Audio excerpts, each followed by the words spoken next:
Alright, so I've been called out by my partner in crime, X, to discuss Mark Henry. Strange invitation. Never really been invited to discuss something I hate as much as Mark Henry in an open forum like this. So I'm going to try to be nice while at the same time hypercritical of Mark Henry. X has brought up some good points, both to me directly and in the videos that he's posted lately. Great work on his part.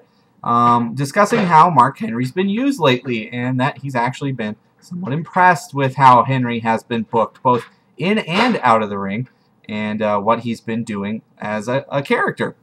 Now, I should probably start off before I really get going and bashing Mark Henry here, just as a disclaimer, I respect Mark Henry the individual. I know he works extremely hard at his craft. He's obviously committed to the business of professional wrestling. He's been an excellent company man for the WWE for quite some time, and I respect him as a performer. Now, with that said, that doesn't mean I have to like what he does, nor do I have to like what he offers to the company or to professional wrestling. And it's plain and simple. I just don't like what Mark Henry offers to the wrestling business. The WWE has a specific role that needs to be filled. The role of giant dude who's super imposing and can be extremely dangerous in the ring.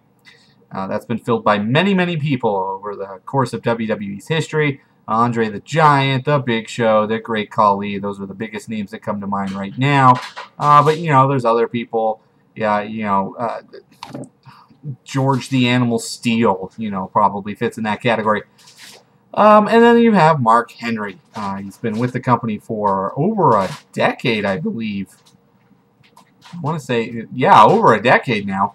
And he's been a company guy. He's never worked anywhere else. He's always towed the company line. He's never stepped out of line. He hasn't been busted for steroid use. He hasn't been, caught, stealing stuff or beating people up away from the ring. He's been a pretty solid individual. And honestly, for what they're trying to do, in the simplest of terms, he's fulfilled what they've needed from him. However, he's also spent a lot of time injured. He's not good on camera. He doesn't do good promos. He's not very believable. His ring style is basically giant brute. He can't go blow for blow with anybody, even people his own size. He can't go hold for hold with anybody because he's too big to put in a hold half the time and doesn't know any submission holds other than squeezing people to death. He slams people and it looks devastating because it's a massive dude slamming somebody into the canvas. But, that's not even very impressive when he does it most of the time.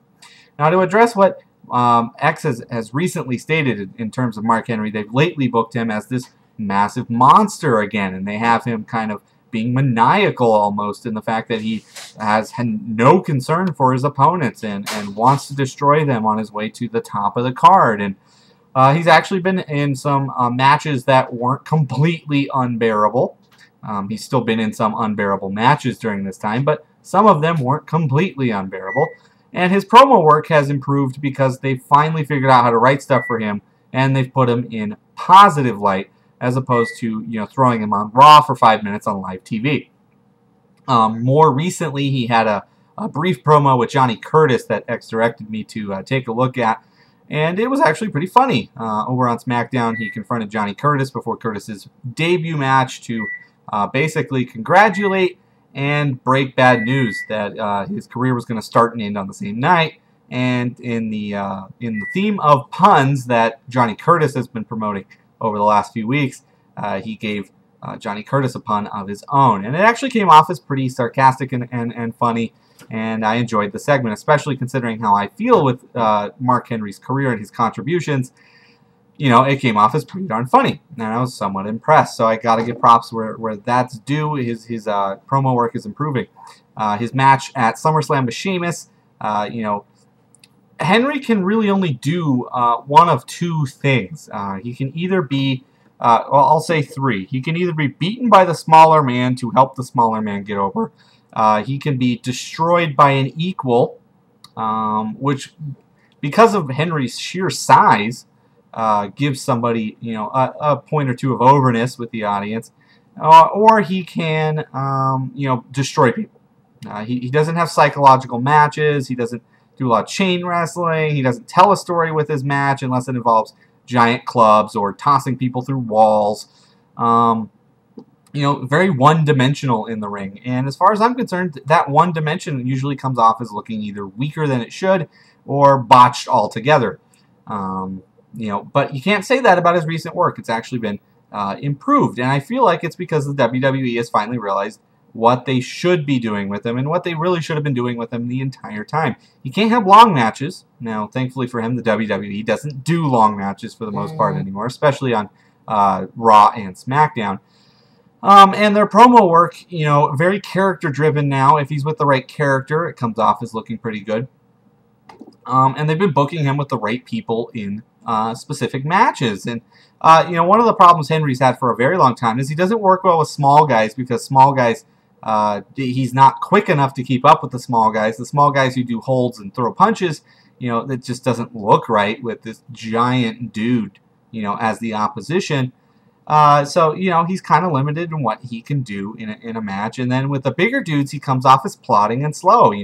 Next to any other giant, he comes off as probably one of the slowest of the bunch. And that's very frustrating in that, obviously they're trying to tell a story with this character, but he doesn't portray the story well enough for me to want to care. That's always been my biggest problem. And to address what they're doing with him now, basically making him this massive heel who runs through the roster and has no regard for anybody. They've already done that with him multiple times even.